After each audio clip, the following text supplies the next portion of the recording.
ஒரு கதையை சொல்லி முடிச்சிடுறேன். மாறனார், நம்ம பெரிய புராணத்தில் ஒரு கதை, மாறனார் நாயனார் அப்படின்னு சொல்லி ஒரு பெரிய கதை. மாறனார் நாயனார் எங்கே வாழ்ந்து வந்தார் அப்படின்னாக்க, நம்ம பரமக்குடி பக்கத்தில் இளையாங்குடி அப்படிங்கிற ஊரில் வாழ்ந்து வந்தவர். அவர் பெரிய வசதிமிக்க குடும்பத்தில் பிறந்தவர், பெரிய ஜமீன்தார் அளவுக்கு பெரிய வசதியானவர்.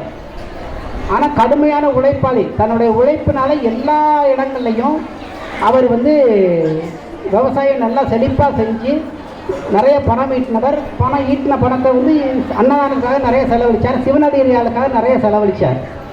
இப்போ சிவன் இவரை ஆட்கொள்ளணும்னு முடிவு பண்ணிட்டார். சிவன் நம்மளை ஆட்கொள்ளணும்னு முடிவு பண்ணிட்டா என்ன செய்வார்? பயங்கரமாக சோதனை போடுவார். அவர் வைக்கிற பரீட்சையிலெல்லாம் பாஸ் ஆனால் தான் சிவன் நம்மளை ஆட்கொள்வார். முதல்ல என்ன செஞ்சார்? அவருடைய வயலில் விவசாயத்தில் மகசூல் கம்மியாச்சு, வருமானம் குறைஞ்சது. இவர் என்ன வருமானம் குறைஞ்சாலும் அன்னதானத்தை நிப்பாட்டலை. அப்படியே நடந்துக்கிட்டே வருது. திருப்பி சிவன் பார்க்குறாரு, என்னடா இவன் அன்னதானத்தை நிப்பாட்ட மாட்டேக்கானே அப்படின்னு சொல்லி திருப்பி வருமானமே இல்லாத அளவுக்கு ரொம்ப சுத்தமாக குறைச்சிட்டார். வீட்டில் வறுமை ஆகி போச்சு. அன்னன்னைக்கு வீட்டில் கடையில் போய் ஏதோ ஒரு பொருளை வாங்கி இருக்கிற காசுக்கு முறையை கழிக்கிற அளவுக்கு ரொம்ப கம்மியான வருமானமாக போச்சு. அப்படியே இவர் அன்னதானம் செய்கிறது நிப்பாட்டலை. எத்தனை சிவனடியாரால் வந்தாலும் அவங்களுக்கு சாப்பாடு போட்டுட்டு தான் இவர் சாப்பிடுவார். சிவபெருமான் இன்னொருக்க சோதிக்க ஆரம்பிக்கிறார். ஒரு தடவை பயங்கரமான மழை, 2 நாளாக விடாத மழை, அடாத மழை. யாரும் வீட்டை விட்டு வெளியே போகவே முடியலை. இளையாங்குடி ஏரியாவில் முதல் நாள் காலையில் பெஞ்ச ஆரம்பிச்சு, முதல் நாள் ஃபுல்லாக மழை பெஞ்சது. அன்னைக்கு நைட்டு ஃபுல்லாக மழை பெஞ்சது. மறுநாள் காலையிலே மழை பெய்யுது, பயங்கரமாக மழை பெய்யுது. அன்னைக்கு முதல் நாளே இவங்க வீட்டில் இருந்த பொருட்கள் எல்லாம் காலியாக போச்சு. கொஞ்சோண்டு அரிசி வச்சுருந்துருப்பாங்க, 2 தக்காளி வச்சுருந்துருப்பாங்க, கொஞ்சம் பருப்பு வச்சுருந்துருப்பாங்க, காலியாக போச்சு. மறுநாள் நைட்டு மாறனார் வீட்டில் படுத்துருக்கிறாரு. இன்றைக்கும் முன்னாலமாக மழை பெஞ்சிக்கிட்டு இருக்குது. வீட்டு கதவை யாரோ தட்டுற மாதிரி ஒரு சத்தம் கேட்குது. இவர் வீட்டு கதவை யாரோ தட்டுறாங்க அப்படின்னு சொல்லி எந்திரிச்சு பார்க்குறாரு. எந்திரிச்சு பார்த்தா வாசலில் ஒரு சிவனடியார் உட்காந்துருக்கிறாரு. தொப்பல் நனைஞ்சிருக்கிறாரு. குளிரில் விடு நடுங்கிட்டு இருக்கிறாரு. 2 நாளாக விடாத மழை பெஞ்சிருக்குது. உடனே இவர் சிவனடியார் இவரை பார்த்தோடனே சிவாய நமக அப்படின்னு கும்பிடுறாரு. சிவாய நமகன் கும்பிட்ட உடனே இவர் அவர் காலில் விழுந்து வணங்குறார்.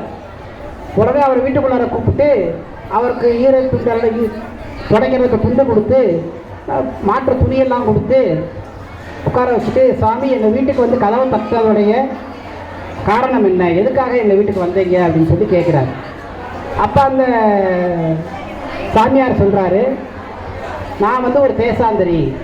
நான் ஊராக போய் சிவபெருமானை கும்பிட்டு அப்படியே போயிட்டே இருப்பேன். சிவனடியார் வந்திருக்கிறது யார்? சிவபெருமான். அவர் என்ன சொல்கிறாரு? நான் ஒரு தேசாந்தரி. நான் இந்த ஊருக்கு நேற்று காலையிலேயே வந்துட்டேன். இந்த ஊரில் நேற்றுலேருந்து மழை பெஞ்சிட்டு இருக்கு. நான் எங்கேயும் வெளியில் போக முடியலை, யார் வீட்லேயும் போய் சாப்பாடு கேட்கவும் முடியலை. நான் நேற்று பட்டினியாக கிடக்கிறேன். எந்த வீட்டுக்கு போய் கதவை தட்டாலும் மாறனார் வீட்டில் போய் கேளுங்க, மாறனார் வீட்டில் போய் கேளுங்கன்னு சொல்லி அனுப்பிச்சி வைக்கிறாங்க. அதனால தான் உங்கள் வீட்டு கதவை தட்டினேன் அப்படின்ற. மாறனாருக்கு அளப்பரிய சந்தோஷம். அதான் நம்ம வீட்டில் சாப்பிடணுன்ற ஒருத்தர் வந்திருக்கிறாரு, ஒரு சிவனடியார் வந்திருக்கிறாரு அப்படின்ட்டு ரொம்ப சந்தோஷப்பட்டு வீட்டில் போய் மனைவிட்ட, சிவனடியார் பசிக்கிறார், உடனே சாப்பாடு போடு. அந்த மனைவி கேட்குறாங்க, என்னங்க நம்மளே காலையிலேருந்து பட்னி தெரியாதா உங்களுக்கு? அப்போதான் இவர் குறைக்கிறார். ஆமாம், இல்லை நம்ம காலையிலேருந்து பட்னியாகவே இல்லை கிடக்கிறோம். வீட்டில் சாப்பாடுக்கு அரிசி இல்லை, பருப்பு இல்லை, ஒன்றுமே இல்லை. இப்போ என்ன செய்கிறது? சிவனடியாருக்கு எப்படியாவது சாப்பாடு போடணுமே, என்ன செய்கிறது சொல்லு அப்படின்றாங்க. நல்ல மழை, பக்கத்து வீட்டில் போய் எதுவும் கடை கேட்க கூட வெளியே கூட வர முடியாது, யாரும் கதவை திறக்க மாட்டாங்க, அந்தளவுக்கு பெரிய மழை. அப்போ அவங்க மனைவி சொல்கிறாங்க, ஒன்றும் இல்லைங்க, நம்ம வயலில் 2 நாள் முன்னாடி நெல் முளைக்க வச்சிங்க. அந்த நெல்லை போய் விதை நெல்லை போய் ஒரு கூடையில் அள்ளிட்டு வாங்க. நம்ம அந்த விதை நெல்லை ஏதாவது செஞ்சு அவருக்கு குத்தி சாப்பாடு போட்டுடலாம் அப்படின்னு சொல்லி இவர் உடனே ஒரு கூடையை தூக்கிட்டு ஓடுறார்.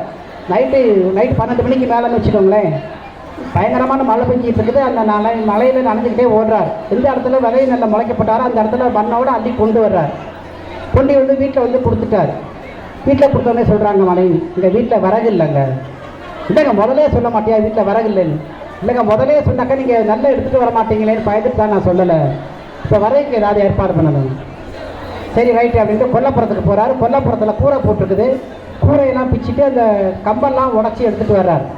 கம்பெல்லாம் எடுத்து உடச்சிட்டு வர்றார். அதுக்குள்ளே இவங்க என்ன செஞ்சுறாங்க, அந்த மண்ணுக்கு நெல்லுமா இருந்ததில் மண்ணெல்லாம் கழுவிட்டு நெல்லை எடுத்து வச்சுருக்கிறாங்க.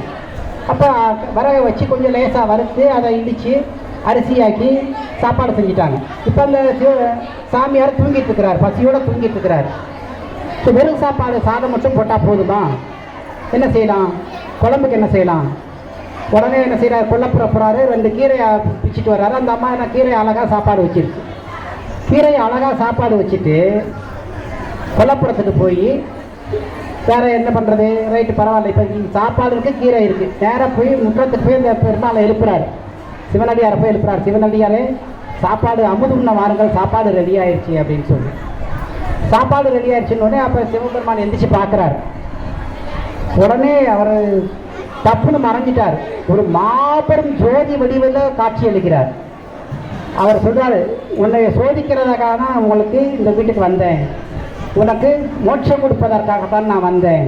இத்தனை நாளும் நான் உனக்கு கஷ்டம் கொடுத்ததெல்லாம் உனக்கு மோட்சம் கொடுக்கறதுக்கு தான் அப்படின்னு சொல்லி அவருக்கு அவங்க 2 பேரும் மனைவியும் கணவருமா சேர்ந்து அந்த ஜோதியிலேயே ஐக்கியமாகி மோட்சத்துக்கு போயிடுறாங்க.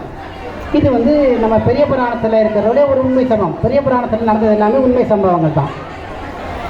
ஆகவே அன்னதானம் செய்கிறதுனால இப்போ நம்ம என்னென்ன பார்த்தோம்? அன்னதானம் செஞ்சால் என்ன நன்மை கிடைக்கும், அன்னதானத்தில் சாப்பிட்டா என்ன நன்மை கிடைக்கும் அப்படின்னு சொல்லி பார்த்துட்டோம்.